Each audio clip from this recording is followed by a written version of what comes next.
Good morning বন্ধুরা।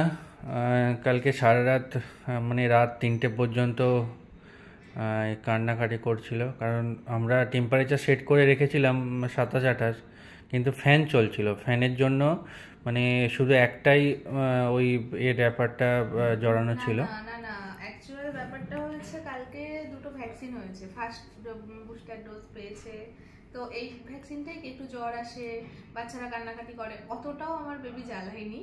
Just ওর একটু হালকা ঠান্ডা ঠান্ডা লাগছিল বলে কাঁদছিল, রাতে কাঁদছিল আমরা সেই জন্য, ভাবতে পারছিলাম না কেন কাঁদছে। মানে তো খাচ্ছে, হ্যাঁ 1 মিনিট খাচ্ছে, সঙ্গে সঙ্গে মুখটা সরিয়ে দিচ্ছে, হ্যাঁ হ্যাঁ হ্যাঁ খেতে শুরু এরকমই আর করছে, কি। মুখটা সরিয়ে তো দিচ্ছে। খাওয়া দাওয়া মানে সেরকম ভাবে ফিডও করেনি। আমরা অনেক চেষ্টা করেছি, ভাবছিলাম কেন খাচ্ছে না বা খিদেতে কাঁদছে, কিন্তু অ্যাকচুয়ালি ঠান্ডা লাগছিল বলে কাঁদছিল। তো সঙ্গে সঙ্গে নার্স এসে একদম র্যাপার জড়িয়ে দিল এই ব্ল্যাঙ্কেটের উপরে, দুটো আবার একটা ডবল র্যাপার। ডবল হ্যাঁ, সেট তারপর দিয়েছে। একদম শান্তিতে ঘুমিয়ে গেল। আর আজকে সকালবেলা উঠে ওর একটাই কি সমস্যা, এত ঘুম এত ঘুম, ওর আমরা ঘুম ভাঙাতেই পারছি না। মানে খাওয়াচ্ছি তাও চোখ বন্ধ করে, মানে একদম খেতে খেতেও ঘুমিয়ে পড়ছে, এরকম ব্যাপার।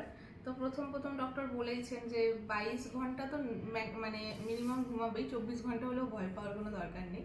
কিন্তু তাও আর কালকের দিনটা যা গেছে, আমারও এবার শরীরের কন্ডিশন মোটামুটি একটু ড্যামেজ। ড্যামেজ বলতে ব্যথা যন্ত্রণা তো একটু হচ্ছেই।